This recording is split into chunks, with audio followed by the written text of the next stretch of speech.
कैद प्राइवेट कैद खाने में बंद हैं, और ख़ातून ने फिर अपने बच्चों के बारे में ख़दशा ज़ाहिर किया, लोगों से अपील की, सूबाई हुकूमत से अपील की और मुतल्लक़ा हुकाम से अपील की, लेकिन उसका नतीजा ये नहीं निकला कि 2 बच्चों के साथ उस खातून को भी कत्ल कर दिया गया।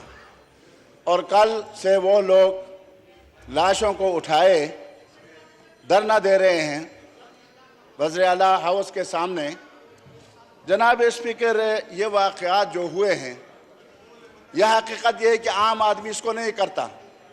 खातून ने जिस फ़र्द पर, खेतरान साहब जो वज़ीर हैं सूबाई, उस पर उन्होंने उंगली उठाया ही नहीं है, निशानदेही नहीं की है, बल्कि कुरान मजीद को हाथ में रख कर एक खातून वो ये कह रही है कि मेरे बच्चे जो हैं उनके कैद खाने में हैं, नज कैद खाने में हैं, और वहाँ से उनको छुड़ा दिया जाए।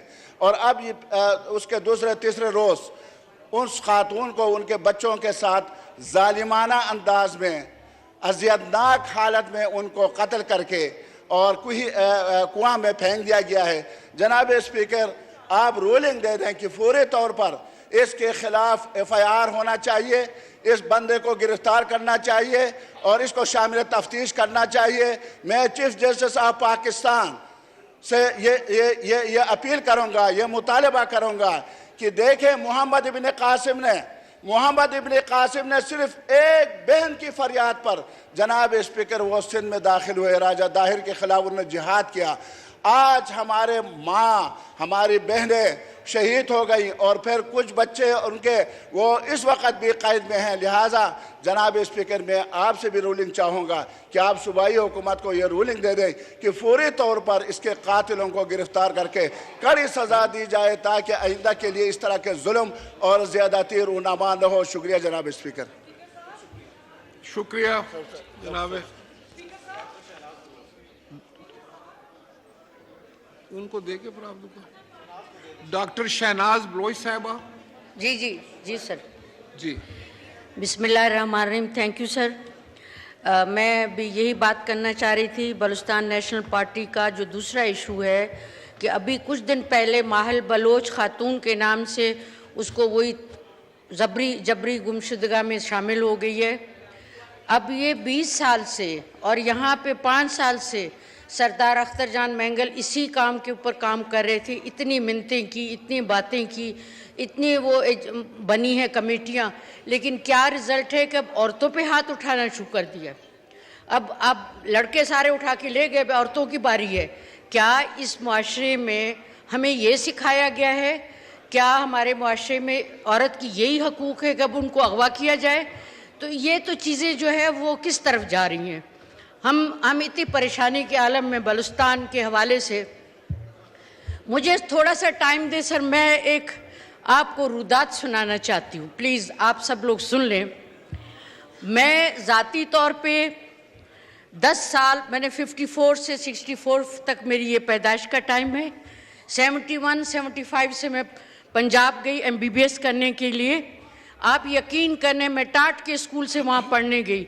वहाँ जब उस वक़्त भी जाके मैंने देखा और मैंने वहाँ, पंजाब ने मुझे पाला, लेकिन मैं सारा वक्त डरती रही कि कोई ये ना कहे कि मैं बलोच हूँ। देखें, अब मैं क्या बताऊँ आपको, जो डिफरेंस बलूचिस्तान और पंजाब का था, ज़मीन आसमान का। वहाँ जो मेरी सहेलियाँ थी या जिनसे बैठते थे, वो कहते थे हमारा भाई कमिश्नर है, हमारा भाई DC है, हमारी खाला प्रोफेसर है। मैं उनको तकती थी कि हाँ वाकई ऐसे भी होता है। वहाँ जाके सर मैंने पहली दफ़ा बॉल पेन देखा। हम डॉलर के उससे लिख के पढ़ के, टाट के स्कूल से पढ़ के आज माशाल्लाह 40 साल की बलूचिस्तान में सर्विस करने के बाद यहाँ तक पहुँची हूँ। लेकिन मैं इसलिए रुदात बता रही हूँ, आप मुझे ये बताएं कि किसने कहा था कि पाकिस्तान के लिए इतना कर्जा लो? किसने कहा था कि ये क्या हम नहीं पले थे? क्या हमने MBBS और FCPS नहीं किया? दवात कलम जो डॉलर होता है उसमें पढ़ के नहीं हुए? ये क्यों 80 के बाद हमारे ऊपर ये मुसीबत आई कि हम कर्ज़ों में दबते चले जा रहे हैं? ये हमारे पंजाब को क्यों समझ नहीं आ रही? हमारे सिंध को क्यों समझ नहीं आ रही? ये पाकिस्तान को कहाँ पहुँचा दिया? बलूचिस्तान तो था ही तबाह। अब जो आते आते जो है वो औरतों को भी उठाना शुरू कर दिया। ये बजट की बात हो रही थी, सब चीज़ें बात हुई, मैं पहले भी मेंशन कर चुकी हूँ। मुझे कोई ब्लैक एंड वाइट में ये बता दे, कि क्या गुनाह किया 1.5 करोड़ आबादी जो बलुस्तान में रहती है कि न रोटी है, न कपड़ा है, न मकान है, न तालीम है, न रोड है, न चीनी है। अब वो जो मैं बताना चाहती थी, सॉरी मैं थोड़ा सा मिस कर गई, जब वो 10 साल मैंने ज़िंदगी के गुजारे सर, हम जहाँ रहते थे वहाँ पानी भी नहीं था, बिजली भी नहीं थी, राशन पे आटा मिलता था, राशन पे चीनी मिलती थी। ये मैं 60 से 70 की बात कर रही हूँ, जहाँ वाले साहब जॉब करते थे। फिर हम पल पड़ गए ना, बड़े हो गए, सब इतने काबिल हो गए कि हम सब 20 ग्रेड के रिटायर्ड प्रोफेसर हैं। लेकिन ये मुझे बताया जाए कि ये 80 के बाद जो पाकिस्तान के साथ तमाशा हुआ है, ये किसका किया हुआ है? क्यों ये इतनी गुर्बत आ गई है? क्यों इतनी महंगाई आ गई है? अब मुझे बताएं कि बलुस्तान का एक एक बच्चा कहाँ जाए तो कहाँ? औरतें अगर वो हैं तो औरतों को उठा रहे, पढ़े कैसे, किधर से जॉब लेंगे? तो ये सारी चीज़ें जो है बड़ी अंधोनाक है। आप लोग ज़रा गौर से सोचें और मुझे कोई बताए कि ये मेरे पाकिस्तान पे इतना कर्जा क्यों है। हम बलुस्तान ने तो पाकिस्तान को ओन किया था, हमारे लीडरों ने, अताउल्लाह मैंगल साहब ने, मरहूम ने। अब अख्तर जान मैंगल इतने बात करते हैं आके, कोई सुनने के लिए तैयार ही नहीं। हर कोई ऐसे कह देता जी कोई बात नहीं, छोड़ो, क्या 1.5 करोड़ की आबादी? 1.5 करोड़ की आबादी का क्या मतलब है? जो छोटा भाई है वो जैसे सड़े जैसे मरे, आप लोग सब बर्दाश्त करते रहे? ऐसा नहीं करें प्लीज़।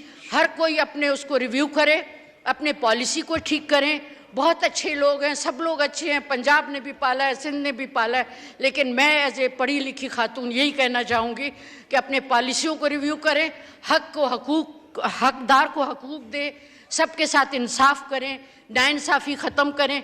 और ये जो पैसों का मामला है, ये बजट का मामला है, प्लीज़ ऐसा कर लें कि ये जितने भी मुस्लिम ममालिक हैं आपस में मिल के कोई ऐसा अदारा बना दें, कोई डोनेशन ले लें और पाकिस्तान का कर्जा ख़त्म करें। मेहरबानी। शुक्रिया।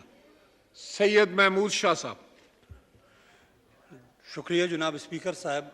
आपके इल्म में हो कि कल एक दिलखराश वाक़या बलूचिस्तान के ज़िला कोलू में पेश आया है, जिसमें 3 अफराद कत्ल किए गए इंतहाई बेदर्दी के साथ। उसकी इंतहाई शदीद मज़म्मत करते हैं और मुतालबा करते हैं कि इस वाक़या की आज़ादाना तहकीकात की जाए और जो मुल्ज़िमान है उसे सज़ा दी जाए, ताकि इस किस्म का फिर दोबारा वाक़या पेश ना हो। शुक्रिया।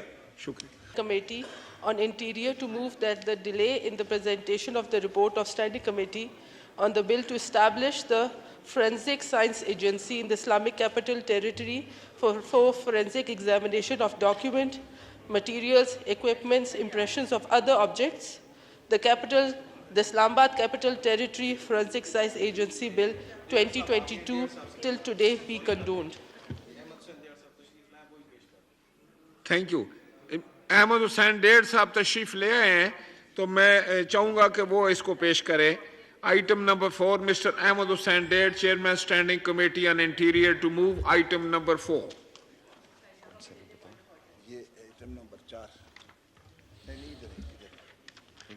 आइटम नंबर 4 डेढ़ साहब। जी सर। मूव कर रहे हैं। स्टैंडिंग कमेटी ये वाला करना है। जी। To move that the delay in the presentation of the report of Standing Committee on the bill to establish the Forensic Science Agency in the Islamabad Capital Territory for the forensic examination of documents, materials, equipments, impressions of other objects, the Islamabad Capital Territory Forensic Science Agency Bill to 2022 till today be condemned. Now I put the motion as moved to the House.